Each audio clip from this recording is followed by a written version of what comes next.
جیسے یہ IMF کی عہدیدار کہہ رہی تھی سر کہ ہم تو کہتے ہیں کہ آپ غریب کو بچائیں اور امیروں سے ٹیکس لیں. سر ایسا ہی ہے سر؟ پھر یہ کیوں کہا جاتا ہے کہ سب کچھ IMF کے کہنے پہ کیا جا رہا ہے؟ نہیں دیکھیں، جو IMF کی سربراہ ہیں یہ بات انہوں نے پہلی دفعہ نہیں کی ہے، یہ پہلے بھی وہ بات کر چکی ہیں. اور یہ بالکل کوئی بھی سمجھدار آدمی جو ہے، جو پاکستان کے ٹیکس نظام کو سمجھتا ہے اور جو پاکستان کے نظام کو جانتا ہے، وہ یہی بات کرے گا. اور اس بات کو ہمیں ماننے میں کوئی آڑ نہیں ہونی چاہیے کہ ہم اس سلسلے میں ناکام ہیں. اس میں بھی شامل ہوں کہ ہم امیروں سے ٹیکس نہیں لے سکے اور ہم ٹیکس کا زیادہ تر بوجھ غریبوں پہ ڈال رہے ہیں، اور یہ ہماری ریاست کی ناکامی کی بنیادی وجہ ہے. شاہ صاحب وجہ کیا ہے؟ ایک وجوہات تو آپ خود بھی پہلے کچھ انٹرویوز میں بتا چکے ہوئے ہیں سر، جس کو میں نے نشر بھی کیا ابھی. بنیادی وجہ آپ کیا سمجھتے ہیں کہ سکسیسو گورنمنٹس دعویٰ کرنے کے باوجود بھی ناکام رہی بڑے لوگوں کو، بڑے مچھلیوں کو ٹیکس نیٹ میں لانے کے لیے؟ دیکھیں، یہ بڑی لمبی کہانی ہے. اس کی جو شاخیں ہیں وہ پاکستان کی کریشن سے جا کے ملتی ہیں. پاکستان کی جو کریشن ہے اس کے پیچھے کوئی اکنامک پالیسی فریم ورک نہیں تھا، اور اس کنٹری کو پاکستان بننے کے بعد سے بہت جلدی ایک مافیا نے ٹیک اوور کر لیا، جس میں اسٹیبلشمنٹ تھی، ملا تھے اور ٹریڈر تھے. انہوں نے مل کے اس ملک کو ہائی جیک کر لیا، اور یہ ملک آج بھی انہی تینوں فیکٹر کے ہاتھوں ہائی جیکٹ ہے. میں نے بہت بڑی بات کہہ دی ہے، جو سمجھ جائے اس کو بات سمجھ آ جائے گی. ٹھیک ہے شہباز علی صاحب، is there any way possible کہ اس سے نکلا جا سکے سر؟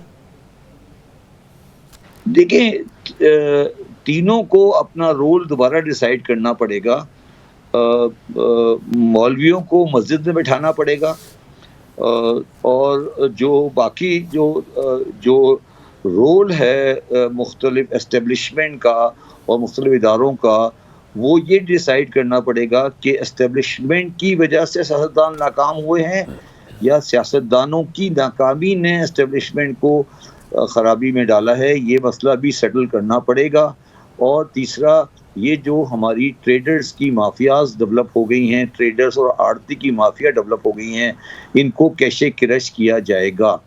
مگر پاکستان کا جو ماحول ہے، جو پاکستان کا جو اس وقت جو سسٹم ہے، اس میں یہ بڑا مشکل کام ہے. اس کی وجہ یہ ہے کہ جو ادارے ایسے معاشروں میں تبدیلی لاتے ہیں، وہ اداروں میں وہ ستون ہوتے ہیں، وہ کیا ہوتے ہیں میں بتا دیتا ہوں آپ کو.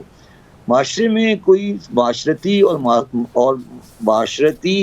اور معاشی تبدیلی لانے والی فورسز جو ہوتی ہیں، سیاسی لانے والی فورسز، وہ ہوتی ہے میڈیا. میڈیا ہمارا بزنس ہاؤسز اون کرنے لگے ہیں، اور وہ خود ایک مافیا بن گئے ہیں، پہلی بات. دوسرا ہوتی ہیں وہ لیبر یونینز، وہ ہمارے ملک میں ختم ہو گئی ہیں. اب کوئی لیبر یونین نام کی کوئی چیز نہیں ہے اس ملک کے اندر، کوئی عوام کی یا مزدور کی آواز نہیں ہے. تیسری ہوتی ہیں اسٹوڈنٹ یونینز. وہ لوگوں کو بتاتی ہیں کچھ چیزوں کو سیٹل کرتی ہیں، جو ایک نئی آواز لاتی ہے، وہ ینگ جنریشن کی آواز ہوتی ہے. وہ ہمارے ملک میں نہیں ہے. چوتھی چیز ہوتی ہے ملک اس چیز کو تبدیل کرنے آنے کے لیے، وہ ہوتی ہیں یہ جو آپ کے جو پریس کلبز ہوتے ہیں، اور یہ ہوتے ہیں، یہ لوگوں کو بتاتے ہیں کہ کیا چیز صحیح ہے کیا غلط ہے. تو جب آپ معاشرے ایک اور چیز ہوتی ہے، وہ ہوتی ہے بار کونسلز. تو یہ 5-6 ستون ہوتے ہیں کسی سویلائز معاشرے میں، جو کسی معاشرے میں غلط فورسز کو ختم کرنے کے لیے ان کے سامنے کھڑے ہوتے ہیں. لیبر یونین ہو گئی، اسٹوڈنٹ یونین ہو گئی، بار کونسلز ہو گئیں، پریس کلبز ہو گئے، میڈیا ہو گئی، اکیڈیمیا ہو گئی. یہ سارے لوگ ہوتے ہیں جو معاشرے میں ناانصافیوں کو، معاشرے کی غلط چیزوں کو سامنے لاتے ہیں.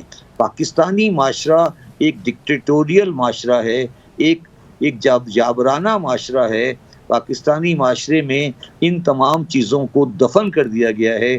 تو پاکستان میں تبدیلی لانے کے لیے وہ آپ شخصیتوں کے آس پاس گھومتے رہتے ہیں کہ نواز شریف صاحب آئیں گے وہ تبدیلی لے آئیں گے, بھٹو صاحب تبدیلی لے آئیں گے, عمران خان صاحب تبدیلی لے آئیں گے. یہ بیکار کی باتیں ہیں. آپ کو معاشرے کے اندر وہ فورسز کریٹ کرنی پڑیں گی جو معاشرے میں تبدیلی لا سکیں.